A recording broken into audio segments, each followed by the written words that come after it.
Welcome to our last session, a keynote quality engineering strategy to grow from testing to built-in quality by Rick Marselis, principal quality consultant at Saggetti. So I met Rick earlier this year at the on-site conference, and he's such a nice person. You can talk with him about anything ranging from manual testing to machine learning and AI. So if you ever have a chance to run into him, don't hesitate to say hi and chat because it's not every day you can meet someone with 40 plus years of experience in IT. So yeah, so Rick, the stage is yours. Good luck. Thank you very much, Nikolai. And hello everybody. Great to see you all at this TestCon conference.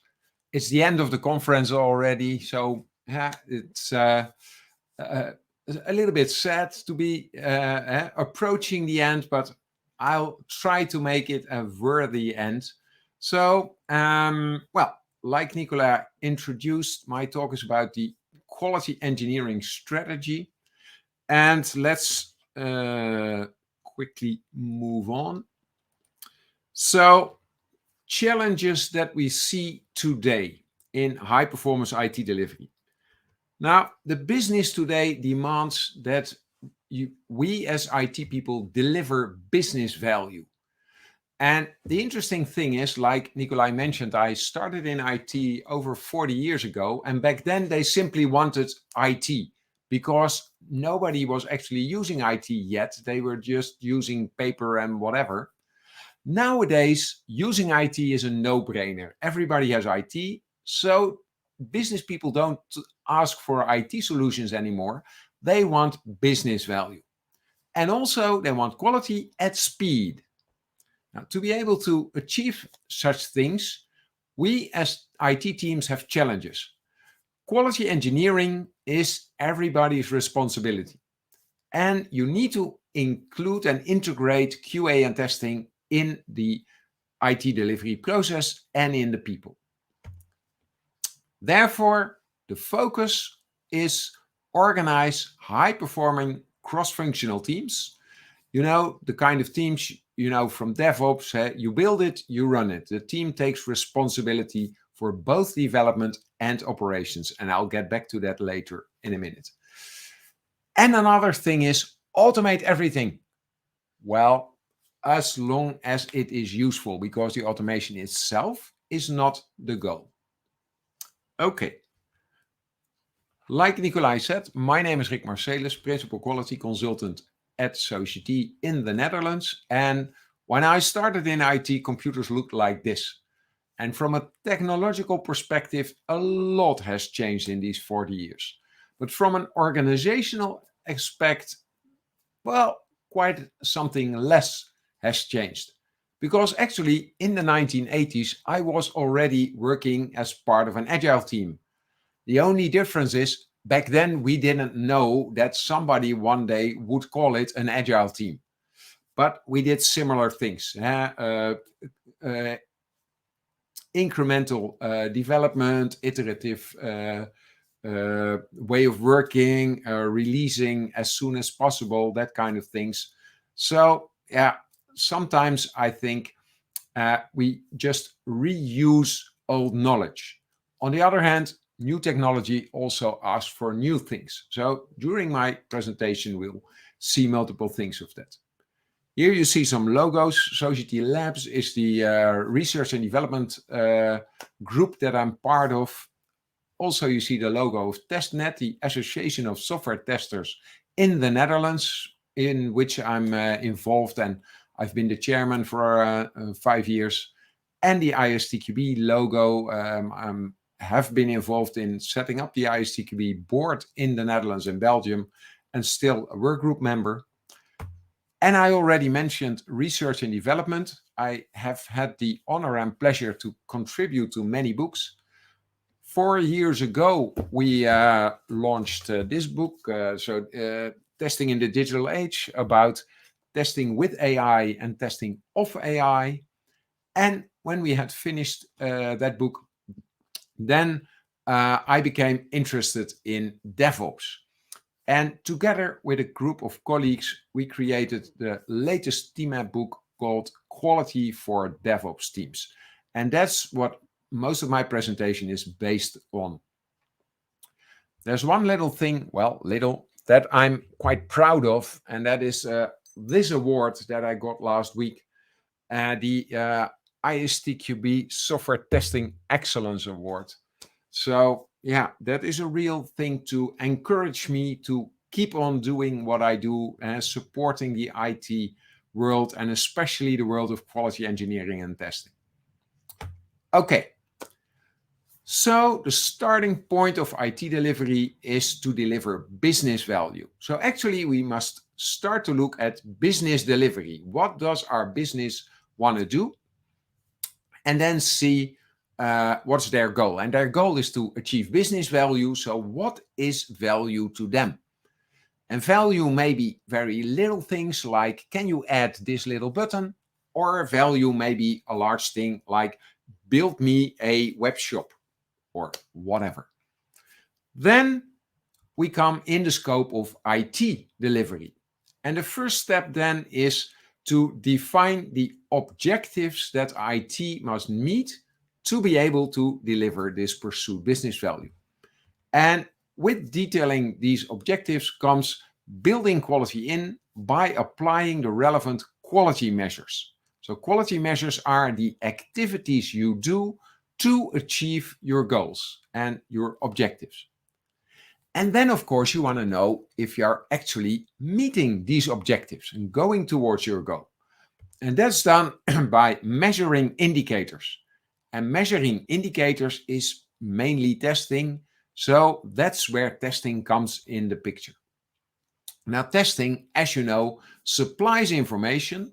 And this information is used by stakeholders, such as a product owner, to support the confidence in the pursued business value. And when the stakeholder has enough confidence that there will be business value, then you'll decide to go live and get in the scope of IT use. In the scope of IT use, the users, the customers, whoever, they experience the real value. And then something interesting happens, because when people experience the real value, they get ideas for new value. And then we come in the value improvement loop. And now, if you're doing DevOps with a Kanban style, then you'll do this value improvement loop probably multiple times per day. You add a button, you add a message, you add some feature, and you can release multiple times per day. If you work in Scrum and you have sprints of, for example, 2 weeks, then your value improvement loop will be 2 weeks. And if you work in a more traditional sequential IT delivery model, it may be a month or even longer. But in any situation, this voice model applies. And voice, maybe you already figured it out, just is the abbreviation of value, objectives, indicators, confidence, and experience. Now, if we talk about business value, it relates to quality. And we talk about the quality of the product that we are delivering, but also the quality of the processes, the IT delivery processes, and the people involved. Because, as you may know, if you have a high quality process and high quality people, the chance of achieving high quality products is also higher. And if your products are not good, you may focus fully on improving the quality of the product, but it might be much more efficient to focus on processes and people too. In the voice model, we talked about indicators. Now, in the book, we defined 4 groups of indicators. And the first group is business value related indicators. So that's the product focus. And some examples are customer satisfaction, number of service calls, kind of things from which you can determine whether the product actually achieves what you wanted. Then we have the process related indicators, which are related to the IT delivery process. Things like how many business features have we done, what's the percentage of availability, the uptime that may be of your live environment or your testing environment, and many more. By the way, if you think this is only a few examples, in the book, and I'm now flipping to the right page, we have about 1.5 page of examples of indicators. So these are just very few of the examples. People then, team-related indicators. Things like, do we have the right skills in the team? But also, are the team members satisfied and happy? Because, as you probably know, happy people produce better results. So that's also an important indicator. And then the fourth one is somewhat of an odd group. I've put it under quality in general, and it is problem related. Now, people that know me somewhat better, they know that I am fiercely against using the number of anomalies you found to determine whether you can go live. Some people say if we have less than 3 high severity bugs, we can go live. And I hate that kind of indicators, because if you have only 2 high severity problems, and one of these problems is if we press this button, the building explodes, then we will never go live, even though we only have 2 serious bugs. So counting problems is not a good indicator. Still, we have problem-related indicators. For example, the number of anomalies that were registered versus the number of anomalies expected. Example, suppose you're doing Scrum and you have 2-week sprints and you have done several sprints, and you know by now that on average in a sprint you have about 20 anomalies. So 20 things you need to investigate. Maybe you fix them, maybe you don't, but at least you need to investigate. This sprint, you have 200 anomalies.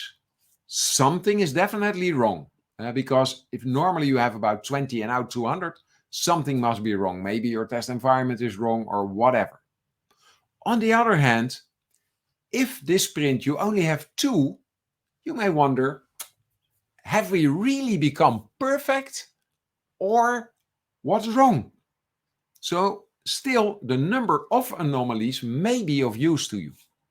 And another thing, problem related, is mean time to fix operational failures. Because if we know that we are very good at fixing stuff, then we can do with a lower quality level. And if we know that fixing stuff takes ages, then we need a higher quality level. One of the things I remember from the old days, and now the young people will probably look a little bit weary, but that is when software still had to be distributed on disks. That may be these floppy disks from the old days or CDs. But if you then needed to distribute a new version of software, you had to actually send disks to people. And that made that we paid quite a lot of attention to the quality, because it was very difficult to fix problems. Nowadays, if you have software as a service, you can just change the software, deploy it to the live environment, and everybody has the new version. So it's much easier. So you can do with a little less quality level.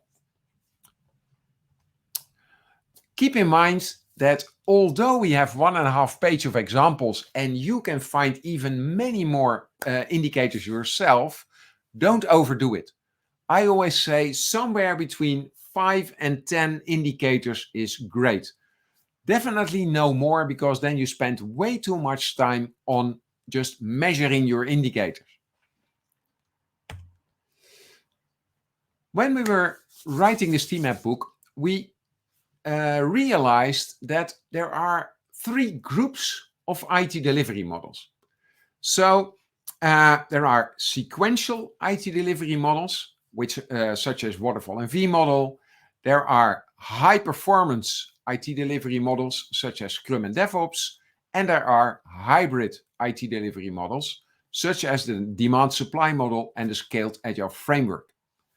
Now, as our book is called Quality for DevOps Teams, you can guess that DevOps is the main focus. However, to me, DevOps is the next step in Scrum and in working agile. So most of what I'm going to tell about is also relevant for agile in a broader sense, like Scrum, and even for agile in larger organizations where you may have a demand supply model where the IT department or the IT delivery teams work in an agile way, but the business people still think in longer term things like half-year plans or whatever, or agile at scale, like in the scaled agile framework. So what I'm going to tell relates to all of those. Still, I will take DevOps as a starting point.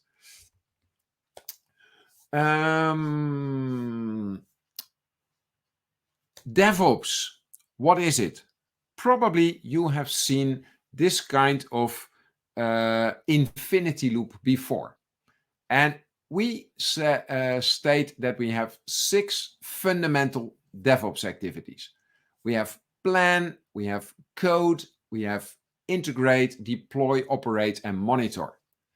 And I'm going to explain a little bit more of them, but already I ask you one little question, which is, do you think something is missing here?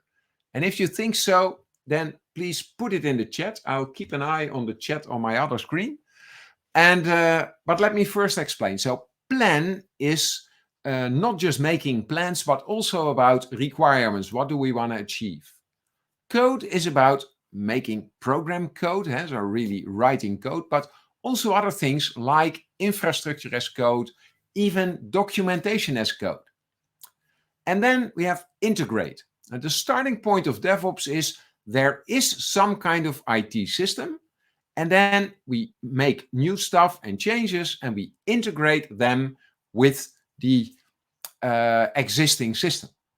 Then, if we have enough confidence in the business value, we deploy it to the live environment, and then we operate to keep it working. And then we come in the center where we have monitor, and monitor keeps an eye on both the dev part and the ops part to see whether everything is working fine.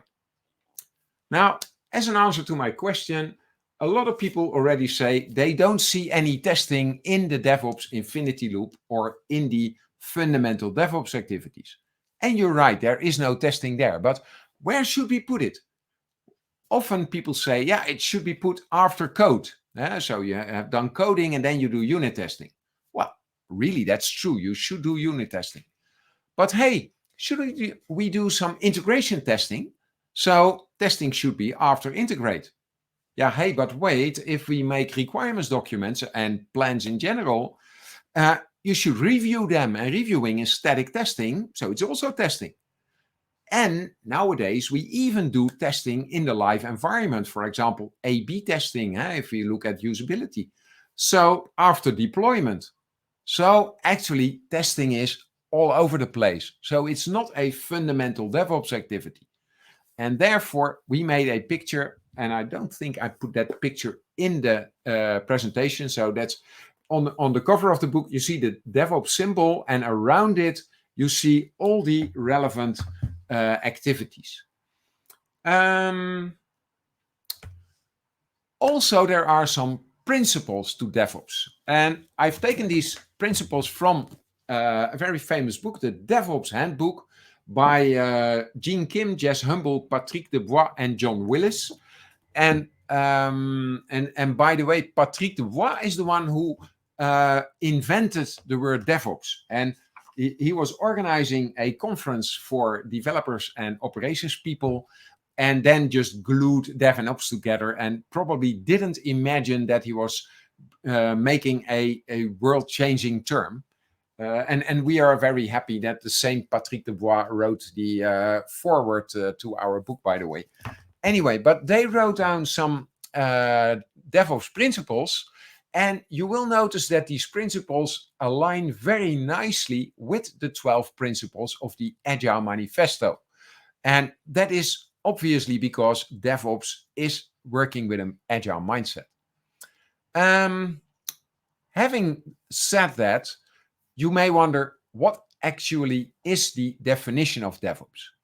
And if you go, for example, to the internet or you get some books, you'll find many different definitions. So we have taken all these definitions and combined them and use them to come up with this definition. And I'm not going to read all of the definition, but the important parts. And it starts with DevOps is a cross-functional systems engineering culture. So DevOps is a culture, it's a way of people working together. And then we have an agile mindset, so the Agile Manifesto applies, and we have a Scrum framework. By the way, you can also implement DevOps in other ways, and a possibility that becomes more and more popular is this one, site reliability engineering, which is the DevOps implementation of Google. So Google has started site reliability engineering some 6 years ago, published about it on their own website, of course, but also in books. And if you're interested, have a look. Now, let's do a little quiz, question, whatever. So please go to Mentimeter, and it's menti.com. So you go to menti.com and you enter 31833906. So that is the code for Menti. And then what is the question? The question is,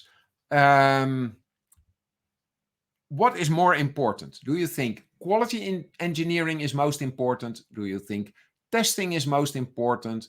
Do you think they are equally important?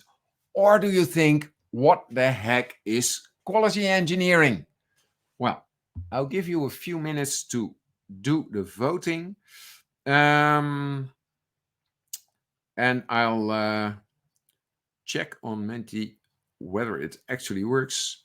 So, the first votes are coming in. And, well, luckily, some people already know what quality engineering is. And the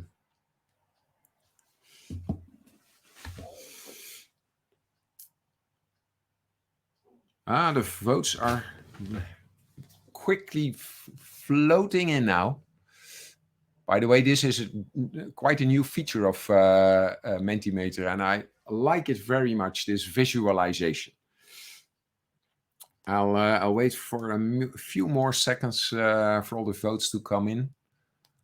Well, okay, so what I'm very happy about is that there are few people that think that testing is more important than quality engineering. So that's a good thing to see. And there is also quite a number of people who think, what the heck is quality engineering? So I will explain. And I see there are still more and more votes coming in, but I would like to move on a little bit. So we'll go to the next slide. And then, what is quality engineering? Well, quality engineering is about team members and their stakeholders taking joint responsibility to continuously deliver IT systems with the right quality at the right moment to the business people and their customers.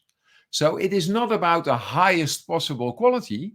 It is about the right quality at the right moment. And sometimes mediocre quality in time is much better than high quality way too late. Also, quality engineering is a principle of software engineering concerned with applying quality measures to assure the quality of IT systems. So quality measures are the activities that you can do to ultimately build in quality or get the quality level that you need. Now, quality engineering is a relatively new term. I think I myself heard it for the first time like 4 or 5 years ago. And quality engineering is a very broad term. And quality engineering is about building quality in, building it right first time, and that is done by quality measures that are known as preventive quality measures. Then within quality engineering, we have testing. And testing is mainly to provide information about quality and risks. And the quality measures that you use for testing are detective. So they find information. And then the third group of quality measures are the corrective quality measures. And they are about improving the quality. And one of the examples of proactive quality improvement is refactoring, where you improve the quality of code without changing the functionality. So this is how, in our opinion, quality engineering and testing relate, and also they relate to the quality activities within the whole fundamental DevOps activities. Then you may also wonder, what actually is testing? Now, over the years, there have been dozens of definitions of testing. And if you want to know more about the history of the definition of testing, then go to the Society Labs website. I wrote a blog there about the history of definition of testing. But today, this is the definition we use.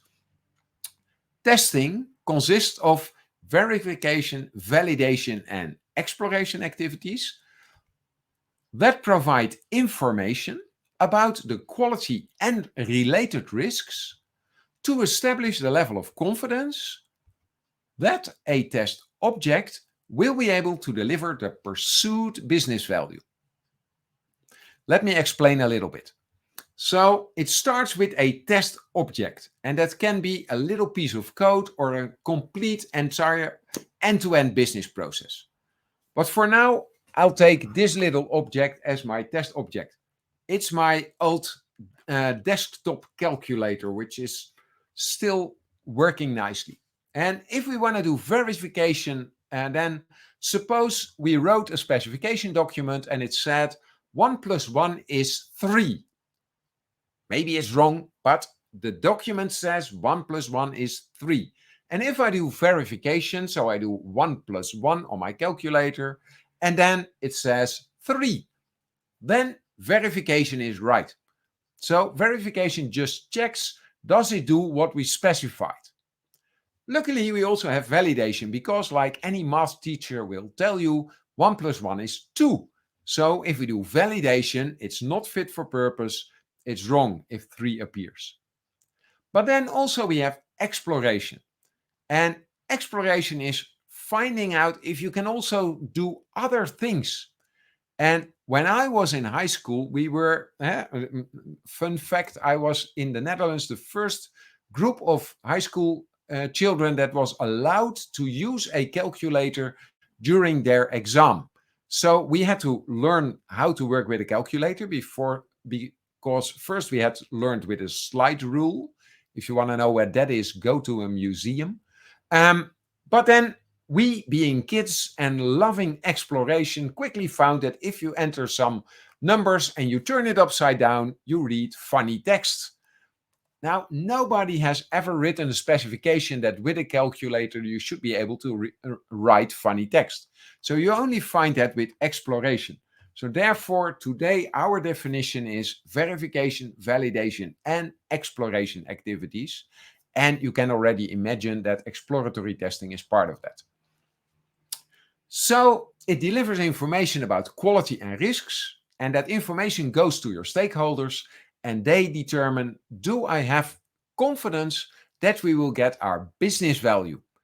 And it may be that you have not very high quality, which still delivers business value, because some companies just want to be the first in the market. And they don't care if the quality is not perfect, because they want to be first. Other companies want to be the best in the market, so they want higher quality. So that's why the pursued business value in the end is most important. If you follow a risk-based approach to development and testing, then that is probably in your quality and test policy. Now, in a quality and test policy, you can say, okay, with high quality risk, we also want to have high intensity of our quality measures. If we have a medium quality risk, we want to have a medium quality measure intensity. And if we have low quality risk, we have a low intensity of our quality measures. So you select the quality measures you want to apply based on the risk level. By the way, sometimes people say, no, we don't have any risk. There's no risk. What do you do? Well, often they used to say no risk, no test. Nowadays we say no quality risk. We won't have no quality measures at all. We won't do any development and any testing.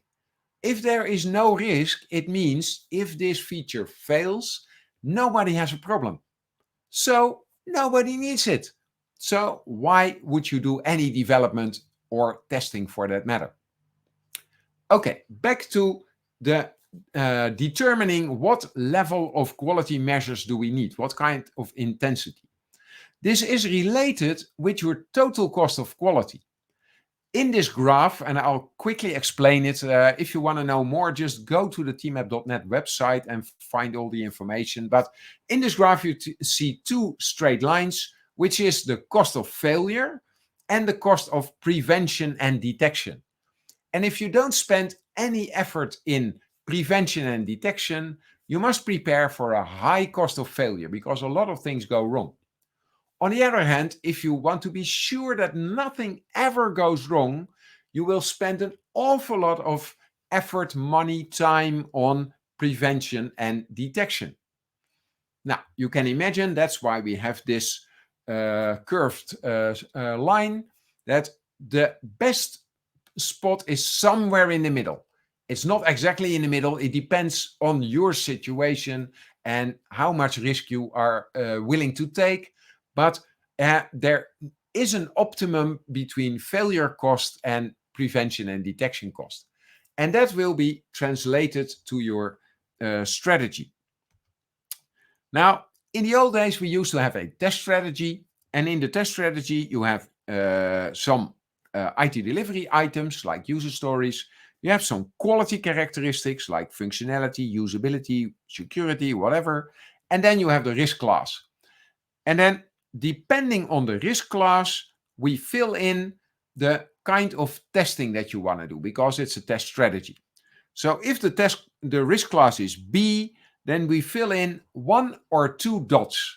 No more than 2 dots, sometimes less than 2 dots, but at least in one of the columns there should be 2 dots. So in this example, we said the quality measures we take is 2 dots for dynamic testing, 1 dot for static testing, and 1 dot for other quality measures. Now, and then we have other quality measures. And then we were thinking, yeah, other quality measures. What's that? And that led to a new development. But let me first tell a little bit more about what is a quality measure. So a quality measure is a group of activities that's aimed at achieving a certain level of quality. Now, the word measure in English is a difficult word, especially for non-native speakers. As I said, I'm from the Netherlands. My main native language is Dutch. And in Dutch, we have 2 different words related to this. We have maatregel and meting.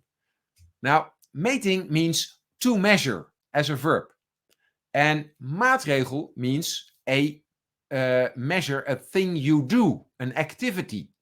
So measure can be measuring, a verb, and it can be an activity or a group of activities. Now here we talk about a group of activities, and an example of a quality measure can be to do some dynamic testing. And dynamic testing actually measures the quality. Are you still with me? So we have a quality measure that measures the quality. Well, I spent a little time on this to make you aware of the possible confusion of the word quality measure. So, but here a quality measure is activities you do aimed at achieving the level of quality you want. Okay, and then we have 3 groups. I already mentioned them. The first group is about building quality in and thus preventing a lack of quality. And an example may be pair programming. So 2 programmers join forces to build one piece of code. And by doing that, the quality level will be higher than when only one person is building that code. Second one is demonstrating the quality level. And you use detective quality measures for that. It's gathering information.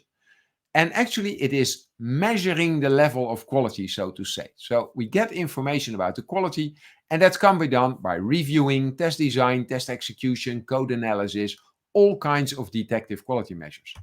And last but not least, we have corrective quality measures, which are to improve the quality. And of course, that may be just bug fixing, but much better is to have proactive improvement of the quality. Things like refactoring, rebuilding, and also you can use feature toggles, because feature toggles also can be used to improve the quality. If something goes wrong, you just toggle off a certain part of your system. Also, we found that some quality measures are very specific and others are generic. For example, a specific quality measure would be to apply a 4Amigos session to review a requirements document. And well, there are some more. Also, we have generic quality measures. For example, a definition of ready or a definition of done, they apply to all of your user stories that you're handling. And if you're doing working in a sprint, the definition of done applies to all user stories in your sprint. Question to you. We go back to Mentimeter, and the question now is, what quality measure is not applied enough in your opinion? So it is about what kind of quality measure do you think should be done more? Now, if you may also think, I don't know that much quality measures. In a moment, I will do a little demo and show you a list of more than 100 quality measures, so you can have a look afterwards and see what kind of quality measures there are. Let's see. Oh, I have to start up the Menti, of course. How do I get to the next one? I thought I could just... Oh my gosh. Like this. I have reached the end. No, I don't want to go to the end. I have messed up something. Let's see if I can quickly fix it. No, I'm sorry. I don't know what happened, but let's not waste time on this.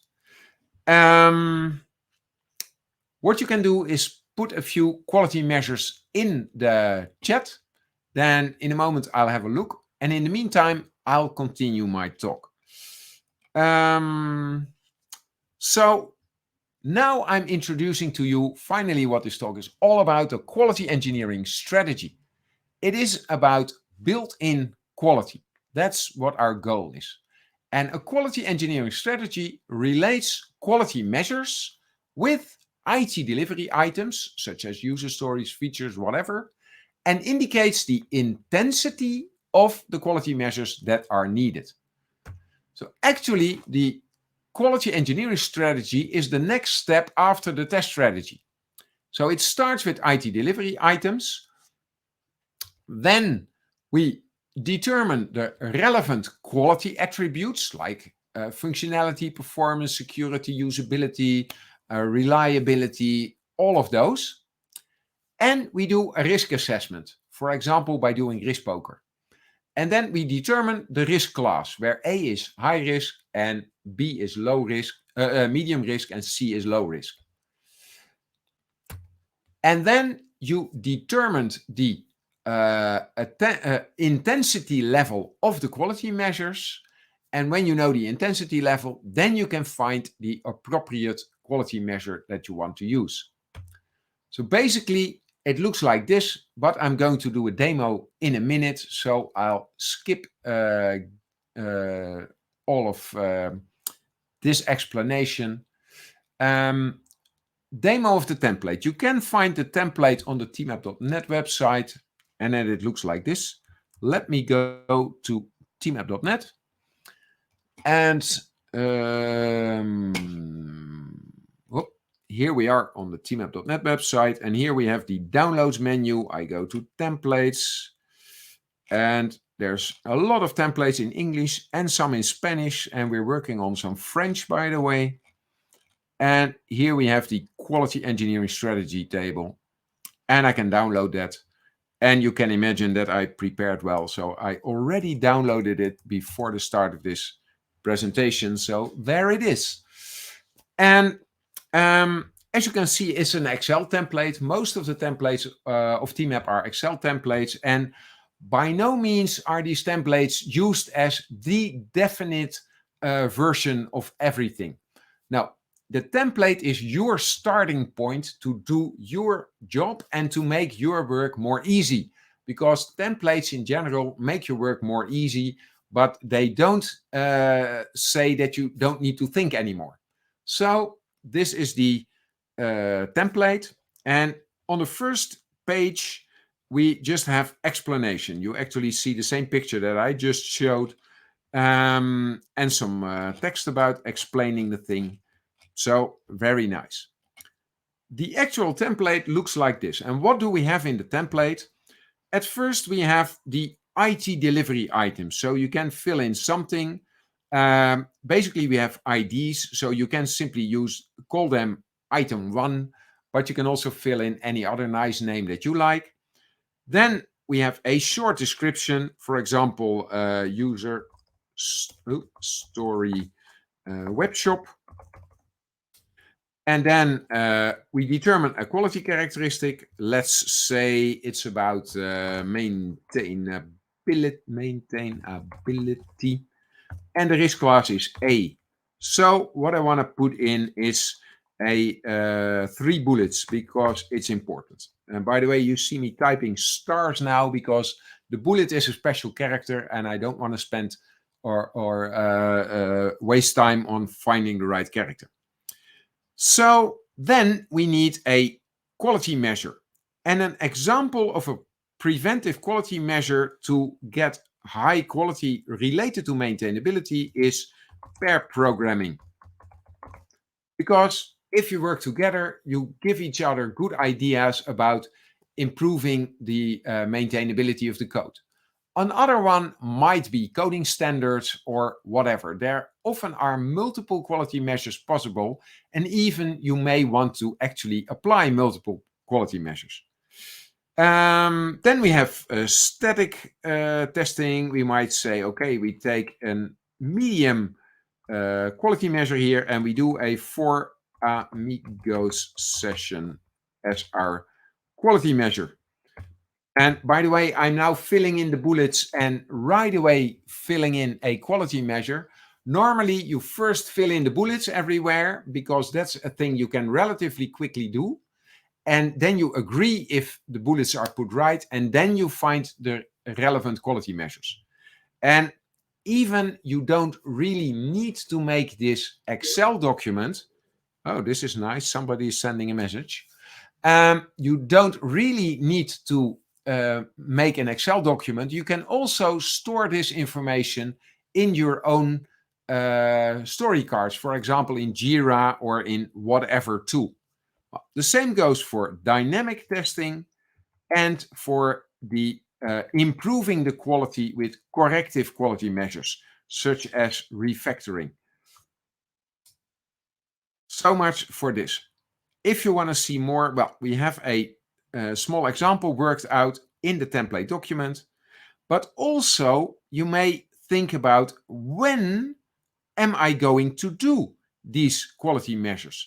And for example, we say it's important, and we do unit testing and we do regression testing. And Oh gosh, I get all these messages. Uh, and well, whatever else. You may now want to state in what DevOps activity or test variety you will do that. So, for example, the pair programming, let's take that example again, would be done in the DevOps activity code, the fundamental DevOps activity. Now, testing is not a fundamental DevOps activity, so you can't put down a fundamental DevOps activity. So therefore, we have the test varieties here. And then you could say, okay, the unit testing. Oh, gosh. Unit testing could be done. Unit testing could be done in actually unit testing. And regression testing, suppose we mean regression testing of the whole business process, could be done in acceptance testing. And these are just examples of test varieties. There's much more on that, and therefore we have a tab with some explanation. Well, just have a look. And then we come to what I already promised, a list of quality measures. And I'll enlarge my screen a little bit because there are many of them. And we put them in 4 groups. Obviously, we have the preventive quality measures to build in quality. We have static quality measures to demonstrate quality, which is static testing or reviewing. Dynamic, which is dynamic testing. And we have the corrective measures. And obviously, I can't show all of them. But what you see is, are they generic or specific? You see the intensity that we think it is in general. You may not agree and give it more or less bullets. Like I said, this is your starting point and not the definite answer to anything. And like you see, we group them. So we have some static testing quality measures, some dynamic, etc. And all in all, it's quite well over 100 that we have listed here. So that is the story of the test strategy. And here is the old-fashioned, this is the old-fashioned test strategy, but the whole thing is the story of the quality engineering strategy. And that's the end of my demo. And then let's have a look at the time. We're doing quite well. So, back to my presentation. And I have a conclusion first, but then some other things I would like to give to you. And then we'll go to discussing questions. If you have any questions, you can already put them in the Q&A box. And then Nikolai will help me with handing me the questions and we will discuss them, obviously. So why would you want such a quality engineering strategy and quality engineering in general instead of just testing? The good thing of quality engineering is that no longer is the tester the messenger of bad news, which we often were, but by collaborating with everybody in a cross-functional team, quality engineering makes the enabler of an adequate quality level that delivers the pursued business value. And that's basically what you should want. We would want to work together, collaborate nicely, and create the stuff that really makes our business people and their customers happy. That's the main goal of quality engineering.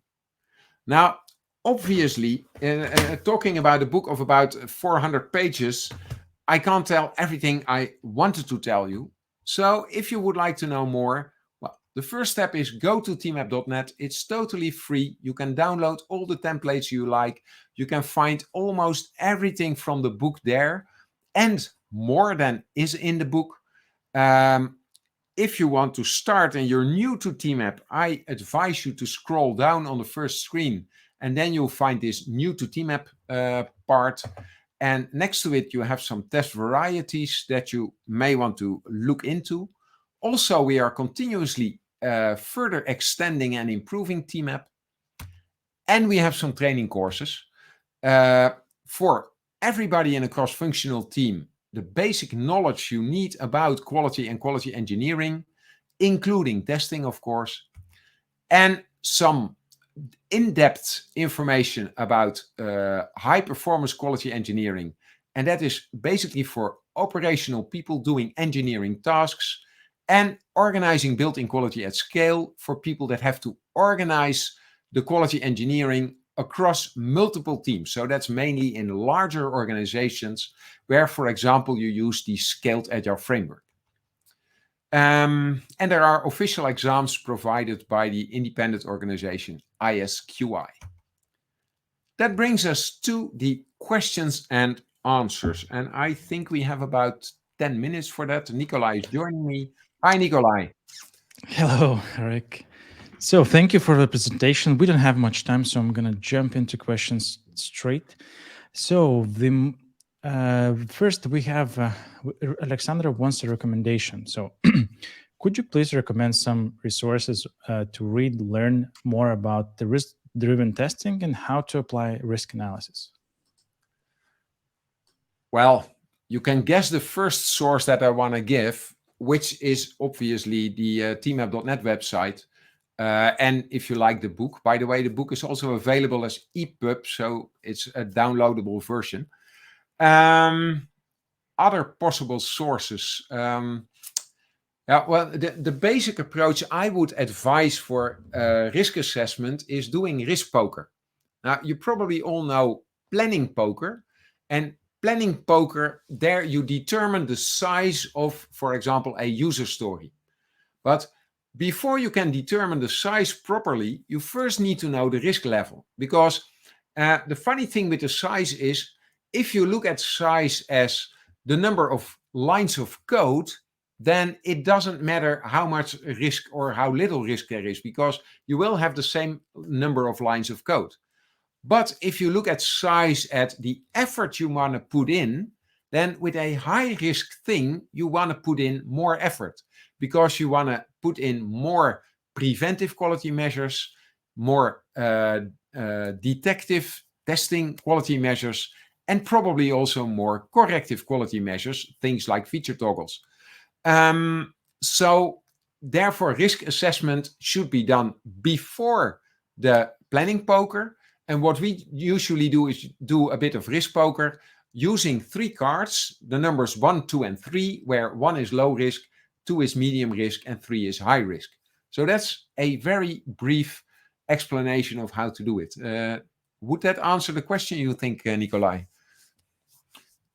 Or I would say yes. I think okay. it's a good sources. Yeah, this is something at least where you can start doing that. Yeah. Okay, so another question from Giovanna. Can you explain what is Four Amigos session? Oh, of course. Yeah. Yeah, Giovanna.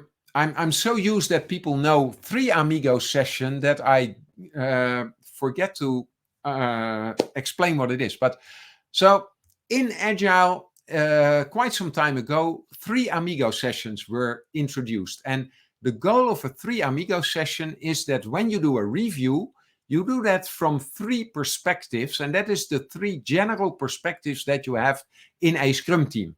That would be the business analysis perspective, the development perspective or programming perspective, and the testing perspective. Now, if we move to DevOps, we get a 4th player in the field, which is the operations person. So therefore, we now call it the Four Amigos session. So if you do a review, you don't involve all of your team, which is generally 7 people, but you involve 4 roles. The role of business analyst, developer, tester, and operations person. And they look from their own perspective and then review for other things. For example, a developer looks at, do I know enough to build this stuff? Whereas an operation person will think, do I know whether we will be able to maintain it and will it be enough performance? So they look from different perspectives. It's also known as perspective-based reviewing. But yeah, in a popular term, we call it the Four Amigos session. I hope Okay, that thank answers you. the question. Yeah, I think more it will. questions. Yeah. Okay. There's one question from Andre. Question about differences between validation and verification. Example about 1 plus 1 equals 2 is understandable, but how person should understand what to validate about new product? We all know how to math works, but what about validation of some services that people do not know how it should actually work? Does that mean that we can only perform verification based on documentation? Yeah, it's a very good question. Um, the Let me start to go back briefly to the definitions. So verification is about stated needs, so what people write down they need, and validation is about implied needs, and that's the things that people they need it but they don't tell it because either they think it's so obvious that they don't even tell it, or it's a need they are not totally aware of. So you need to do verification and validation to see if something is actually fit for purpose. And the validation part may be quite difficult because for verification, you just refer to, for example, documents like requirements documents or a user story description or whatever. But for validation, you need to dig deeper in what do people want to achieve? When will they get their business value? And that often involves talking with customers or inviting customers or people from the business or whoever to do some testing with you. And if you do testing, take for example, if you do exploratory testing, that often is partly validation and partly exploration. And because we say we do verification, validation, and exploration activities, that doesn't mean that you do them all separately. During an exploratory testing session, you may do all three of them even. So, and the interesting thing is verification is often very clear to say good or wrong, pass or fail. But in validation, you will find the thing, will my customers be happy or not? So actually validation is more important, but maybe sometimes more vague. So that's also why you want to spend active attention to it. I hope that answers the question, Nikolai. Yeah, I hope so too. If not, then anyone can contact Rick directly and then ask for a follow-up question.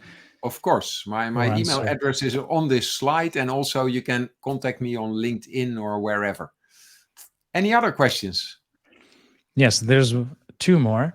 So Pavlina is asking, Excel is not considered a project management tool and we're trying to avoid it. Have you implemented something similar in any project management tool? Yeah, I see your point. The reason why we use Excel for all of our templates is Excel is, for as far as we know, the only tool that almost everybody has. And if you don't have Excel, you can even open it in some open source tools. Like I said, these templates are your starting point. So if you want to implement it in your management tool, go ahead and take the concepts of, in this case, the quality engineering strategy to implement it in your situation. By no means do I want you to use Excel per se, but use the concepts. So, yeah, so I understand your point. And have I implemented it already in a tool? Well, the quality engineering strategy I haven't implemented yet in another tool. The test strategy that was before that, we did indeed implement in a tool. That was in Jira, where we could just link the risk and the quality measures to apply. Okay, And yeah, the thank you. quality engineering strategy is quite new, because we introduced it less than a year ago, and the final version that I just demoed is only available like for 2 or 3 months. So it's quite new still. Last question, Nikolai. No, I think the time is up. Oh, So the time is up. Well, yeah, unfortunately, yeah. When time is running fast when you're having fun, right? well, if people want to know more, then there's enough sources. It was my pleasure to do this keynote presentation at TestCon. I hope everybody enjoyed the conference. I certainly did. And I already look forward to the next one. Thank you, Rick. So these were the talks. This is the talks we had for you this year. I hope you all had an amazing event full of inspiration and meaningful lessons. Once again, I want to say a special thank you to our sponsors. Don't worry, I will not use the voice I used in the morning. Keysight Technologies, EPAM, JetBrains, M47 Labs, Tesana, and Mostly AI. A huge thank you to our organizers, track moderators, and speakers who worked hard to make this conference happen. Finally, thank you all for attending the TestCon Europe 2022 conference. Keep learning and see you next year. Bye.